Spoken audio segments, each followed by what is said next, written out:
The sun burned low, a red coin sliding toward the prairie's lip. Wind moved the grass in tired breaths. Hoof leather creaked.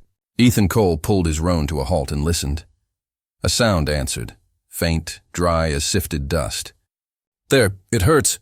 He froze, reins slack. Breath held. His eyes combed the thorn brush. A mare whinnied somewhere down the draw, skittish, then quiet again. He saw her, half buried in dirt. Dress torn to ribbons, blood darkening the sand in thirsty petals. Wire biting both wrists to a sage root. The marks told the story without a word. Banker Merrick's men, Ethan swung down, boots on gravel, slow, careful. His hand hovered near the revolver, knuckles pale. Not fear, memory. 10 years back, rain, laughter that wasn't kind, a shape in the mud that wore his wife's hair. Same cuts, same silence, the woman gasped. Small sound, fighting for each inch of air. "Don't let them take me back." He went to his knees. No words, no questions, just action. The knife came out, old and dull, but steady. Steel whispered against wire. One strand, then the next, her fingers cold and shaking, found his wrist. He flinched like a struck horse. The roan stamped. The wind shifted, bringing the sour iron of blood. "Easy," he said. The first word dragged from a long, dry well. Her eyes fluttered, tried to focus, rolled away. The wire fell. He caught her before the earth did. Silence settled, heavy as a blanket. Dust rose, drifted, settled. Even the wind seemed to hold its breath still. He looked at the empty horizon and knew one thing, hard as a nail. The storm was coming. Candlelight trembled across rough wood walls. The air smelled of iodine, hay, and rain. Ethan dipped the cloth, squeezed water from it, and pressed it to her bruised cheek. She flinched. He worked slow, steady, silent. The only sounds, her breath, the drip of rain through the roof, the low moan of wind outside. Then she woke, eyes wide. A scream tore loose. "Lydia!" The name froze him. The cloth slipped from his hand. Lydia, his wife. He stood there, chest heaving, the old name echoing like a shot across time. "How?" he muttered. "Do you know that name?" Her lips trembled. "He told me to use it. Said it scares men like you." Ethan's jaw tightened. "Who told you?" She coughed blood. "Merrick." The name crawled through the barn like poison. Through halting breath she told her story, how Merrick's men came for her land, how she refused, how they left her for the coyotes. Her voice cracked with each word, but she didn't stop. Ethan listened, jaw hard as oak. Then he saw it, the burn mark on her shoulder. Merrick's cattle brand. He froze. His herd had once carried that same symbol, before Merrick took it. And everything else. He turned away, hand shaking. Behind him, she whispered. He said, "He'll come back. For me." Lightning flared through the open slats, white and violent. Ethan's face caught in it, stone, hollow-eyed. He moved to the gun rack, lifted the shotgun. Metal clicked, solid, final. Outside, thunder rolled across the hills. Inside, only the quiet rhythm of shells sliding home. The storm built, louder and closer.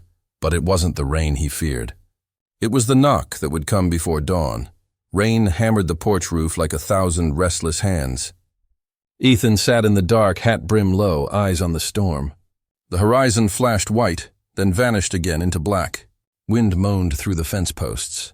Boards creaked beneath his boots. He didn't move. Didn't blink. Just listened.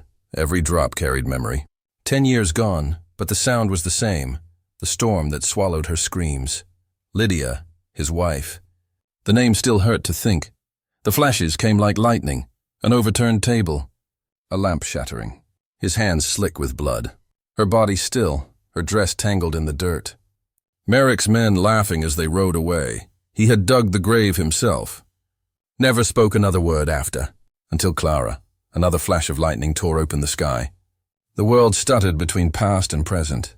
Clara's soft voice came from behind him. "Why do you help me?" Ethan didn't turn, didn't speak. He just stared into the storm, thumb rubbing the metal of his wedding ring. The circle was worn thin from years of silence. Thunder rolled again, deeper, closer. Not just weather now. Hoofbeats. 3 sets. They came slow through the rain, ghosts in the dark. Lamps on their saddles swung like will-o-wisps, yellow eyes searching. Ethan rose, the chair groaning beneath him. He reached for the shotgun leaning against the post. The stock fit his hand like it remembered him. He stepped to the edge of the porch. Rain washed his face clean of dust, but not the years. "You came back," he said quietly. No anger, no surprise, only certainty. Lightning flashed again, carving his outline in silver. 3 riders waited on the ridge. The past had found him. Thunder rolled off into the hills, leaving the night heavy and wet. The rain had stopped, but the air still smelled of iron and fear. Ethan sat by the door, shotgun across his knees. The lantern hissed low. Clara slept near the hay cart, pale beneath the blanket. Then 3 knocks, hard, hollow. "Evening, Cole." The voice slid through the wood, slow and mocking. "Heard you got company." Ethan didn't answer. He just looked toward the door. The lantern flame quivered. Clara stirred, eyes wide. He motioned once, "Stay down." The latch clicked.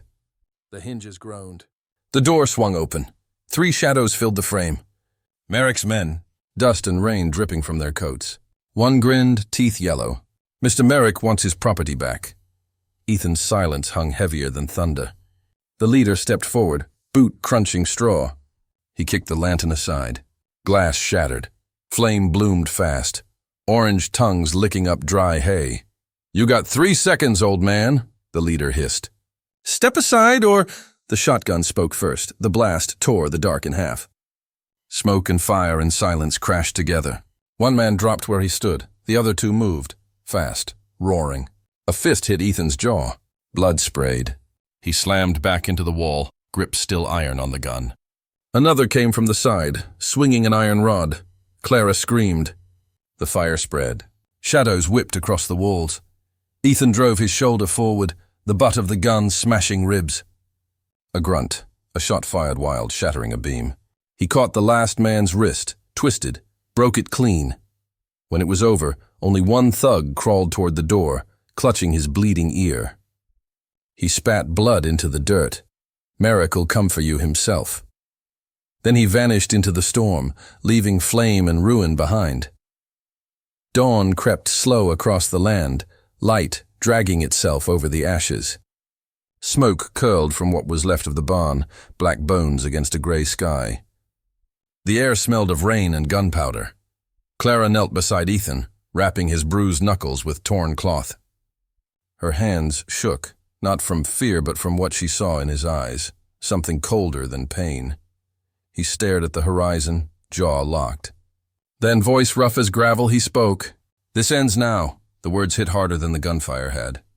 10 years of silence, broken like glass. Clara's breath caught. "You can't face him alone." He didn't answer, just stood, slow and deliberate, testing the weight of his shoulder. The town wouldn't help. The sheriff wouldn't even look him in the eye last time. Merrick's gold bought silence, bought fear, bought every lawman in 50 miles. Ethan walked out to the corral. The horse shifted under his touch, sensing the storm inside him. He saddled up, movements mechanical, sure. Clara followed to the gate, voice trembling. "If you go—" He stopped her with a look. Not hard, not cruel, just final. Wind pushed at his coat as he rode toward the ridge road. A crow circled above, its cry cutting through the dawn like a warning. From the ridge, he could see Merrick's ranch spread across the valley, men pacing the yard, rifles gleaming under the new sun. Ethan lifted the binoculars, studied the house, the guards, the windows. Then he looked down at the old cattle brand burned into his palm. That same mark had stolen everything. Now it would end everything. He loaded the rifle, chamber clicking like a prayer. "One more sunrise," he whispered.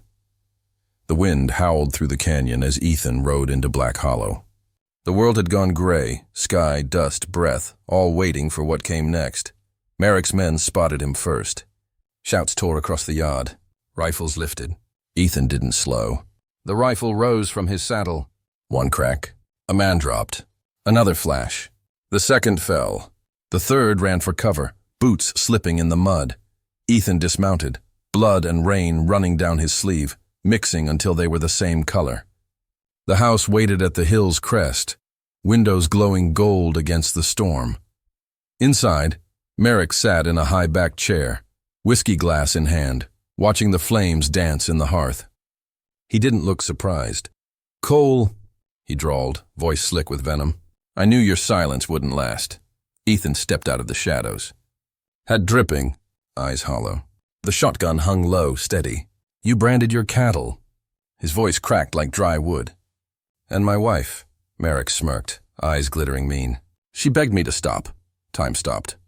The words hung there, foul and final. Ethan's breath hitched once. Then the gun spoke. The blast tore through Merrick's hand. The whiskey glass shattered, amber fire splashing across the rug. Merrick screamed, clutching the ruin where his fingers had been. Ethan stepped closer. "Now you know mercy." Merrick's scream turned to laughter, wild and broken. With his good hand he lunged, snatching a revolver from the mantel. Both men fired. The world went white. Glass exploded. Curtains caught. Flames leapt. Ethan stumbled back, smoke choking his lungs. The heat roared. Merrick collapsed into the fire, coat catching. His body twitched once, twice. Whiskey bottles burst, feeding the inferno. Ethan backed toward the door, clutching his shoulder where the bullet burned. His boots left bloody prints on the floorboards. He turned once, saw the man burning, saw the end of 10 years of silence. Then he walked out into the rain. Behind him, the ranch was an inferno, windows bursting, timbers screaming. The fire rose high enough to stain the sky red. The wind carried the smell of smoke and justice, and Ethan didn't look back. The night broke open into pale dawn.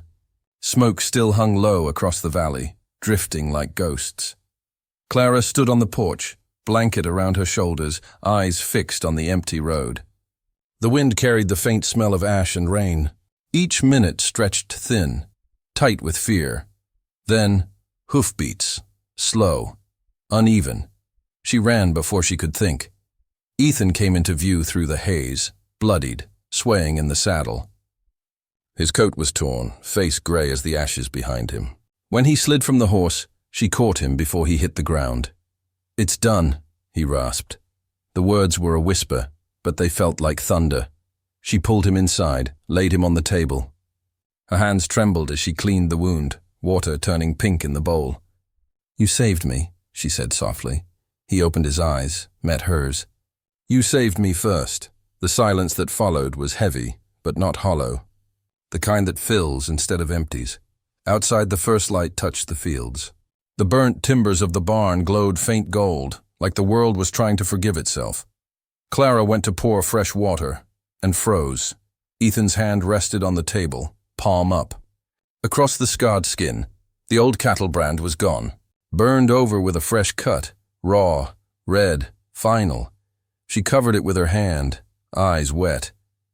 "Freedom hurts," she whispered. He didn't answer. He didn't need to. Weeks passed. The land healed slow like an old scar. The air smelled of rain and horses, not blood. Clara worked the corral each morning, humming under her breath. Ethan watched from the porch, a quiet figure against the pale sky. No fear left, no noise. Just wind through the grass. By noon, he saddled no horse. Took no gun, just the old shovel. He walked to the oak at the edge of the property, where the ground sloped toward the graves. 2 markers, one for Lydia, one left blank. He knelt, laid the shotgun beside the roots, and began to dig. The wood creaked like it knew what was coming. When the hole was deep enough, he set the gun down inside, slow, deliberate.